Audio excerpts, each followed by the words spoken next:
আসসালামু আলাইকুম এভরিওয়ান। টেকনেচার একাডেমিতে সকলকে স্বাগতম জানাচ্ছি। আমি শাহরিয়ার আবির স্বচ্ছ, founder of Technature academy. Python basic কোর্সে আজকে আমরা ভেরিয়েবল কনসেপ্ট সম্পর্কে জানতে পারব। এই ভিডিও শেষে আমরা আজকে শিখব ভেরিয়েবল কি, ভেরিয়েবলের নামকরণ কিভাবে করা হয়, অর্থাৎ learning names rule for variables, ভেরিয়েবলের নামকরণ করার যে নিয়ম নীতিগুলো আছে এগুলো সম্পর্কে জানতে পারবো। Apply variables in simple Python programs, অর্থাৎ কিছু সিম্পল পাইথন প্রোগ্রাম সম্পর্কে জানবো এবং সেই পাইথন প্রোগ্রামে কিভাবে ভেরিয়েবল ব্যবহার করা যায় সেই সকল কনসেপ্ট সম্পর্কে জানতে পারবো। প্রথমে শিখবো ভেরিয়েবল কি। A variable is a named location in memory used to store data, অর্থাৎ ভেরিয়েবল আমরা যখন কোনো একটা প্রোগ্রামে ডিক্লেয়ার করি তখন সেই প্রোগ্রাম কি করে, মেমোরিতে ওই ভেরিয়েবলের নামে একটা জায়গা নির্ধারণ করে। কেন নির্ধারণ করে? কারণ ওই ভেরিয়েবলে আমরা কিছু ডেটা সংরক্ষণ করব, সেই ডেটাগুলো আমরা কিছু ডেটা ডিক্লেয়ার করব, সেই ডেটাগুলোকে সেখানে স্টোর করবে বা সংরক্ষণ করবে। এরপরে কি বলছে, you can think of it like a box with a লেভেল হোয়ার ইউ কিপ ইনফরমেশন, অর্থাৎ ভেরিয়েবলকে তুলনা করা হচ্ছে একটা বক্সের সঙ্গে। আমরা যদি চিন্তা করি যে ভেরিয়েবল একটা বক্স, সেই বক্সে আমি প্রথমে লাল বল রাখলাম, তাহলে ওই ভেরিয়েবলটা লাল বলের মান সংরক্ষণ করবে। আমি পরবর্তীতে ওই বক্স থেকে যদি লাল বলটা উঠায় নেই এবং সেখানে নীল কালার একটা বল রাখি, তাহলে ওই বক্সটা নীল কালার বলের মান সংরক্ষণ করবে।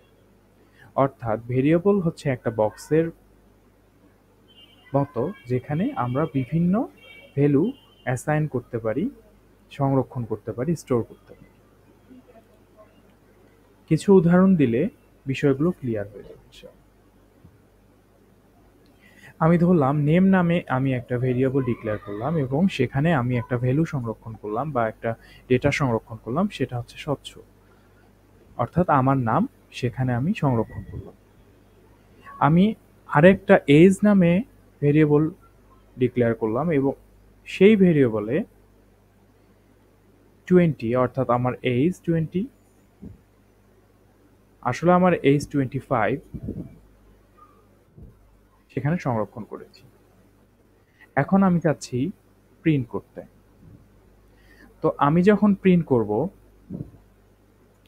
নেম, তখন আউটপুটে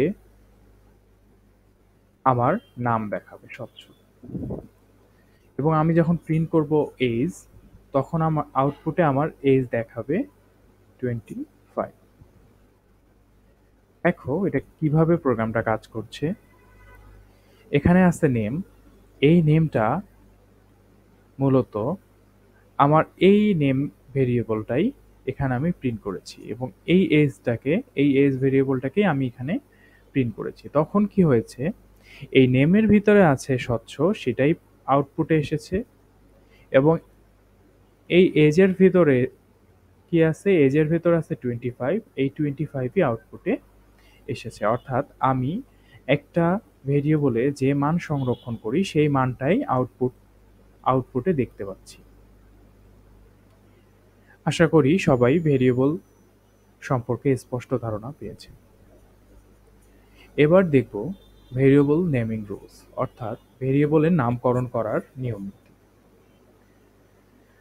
rules number 1, variable name must start with a letter or underscore, অর্থাৎ ভেরিয়েবলের নাম অবশ্যই একটি লেটার দিয়ে অথবা আন্ডারস্কোর দিয়ে শুরু হতে হবে। Rule number 2, they can't start with a number, অর্থাৎ একটা ভেরিয়েবল কখনোই একটা নাম্বার দিয়ে শুরু হতে পারে না।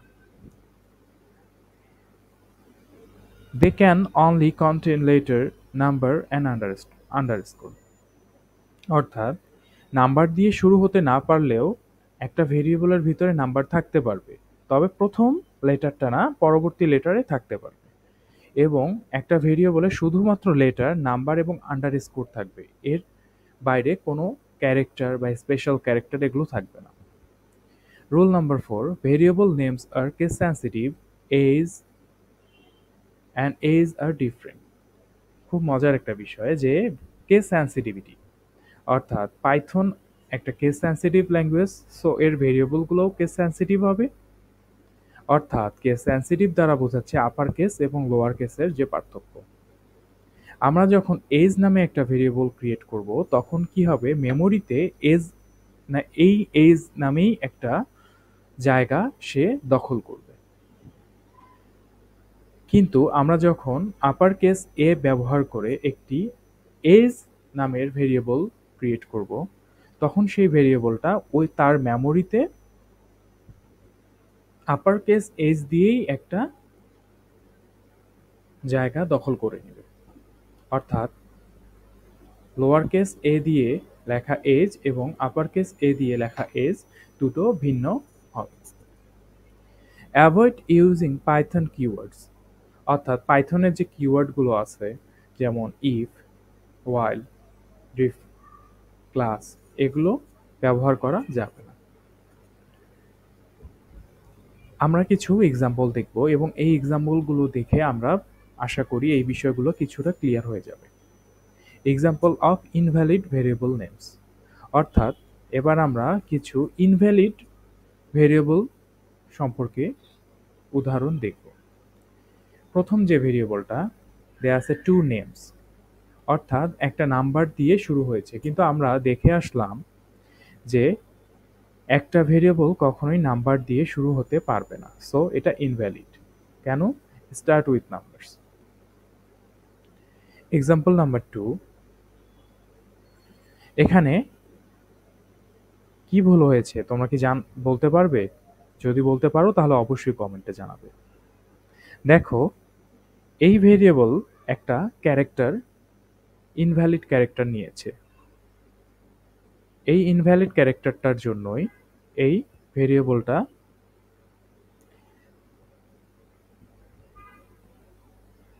ইনভ্যালিড হিসেবে কাউন্ট করা হয়েছে।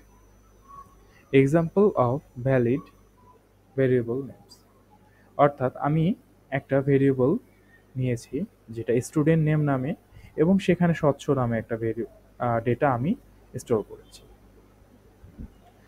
এই যে আমি স্টুডেন্ট নেম নিয়েছি একটা ভেরিয়েবল, এই ভেরিয়েবলে দেখো কি রয়েছে, এই ভেরিয়েবলে রয়েছে লেটার এবং রয়েছে আন্ডারস্কোর। আমি চাইলে এখানে নাম্বারও ব্যবহার করতে পারবো। এরপরে দেখো টোটাল স্কোর নামে আরেকটি ভেরিয়েবল নেওয়া হয়েছে, এগুলো ভেরিয়েবল ভ্যালিড হিসেবে কাউন্ট করা হচ্ছে। তো আসলে আমরা এই ভিডিও শেষে কি শিখলাম? এই ভিডিও শেষে আমরা শিখলাম ভেরিয়েবল কি করে, একটা কন্টেইনারের মতো, এবং সেখানে ডাটা সংরক্ষণ করা যায়। ভেরিয়েবলের কিছু রুলস আছে এবং এই রুলসের বাইরে যদি ভেরিয়েবল লেখা হয় সেটা ইনভ্যালিড হিসেবে কাউন্ট করা হয়। মিনিংফুল নেম এবং মিনিংফুল নেম ব্যবহার করা হয় কোড, পাইথন কোডকে ইজি করার জন্য। পাইথন ভেরিয়েবল আর কেস সেন্সিটিভ, যেটা আমরা ইতিপূর্বে আলোচনা করেছি। নেক্সট মডিউল দেখো, আমরা মডিউল 2 নিয়ে বর্তমান আলোচনা করলাম। নেক্সট ভিডিওতেও আমরা মডিউল 2 নিয়ে আলোচনা করব, ডেটা টাইপ সম্পর্কে, যেটা আরও ইন্টারেস্টিং হবে ইনশাল্লাহ। সকলকে ভিডিও দেখার জন্য অসংখ্য ধন্যবাদ। সবাই টেকনার্চার একাডেমির সাথেই থাকবেন ইনশাল্লাহ।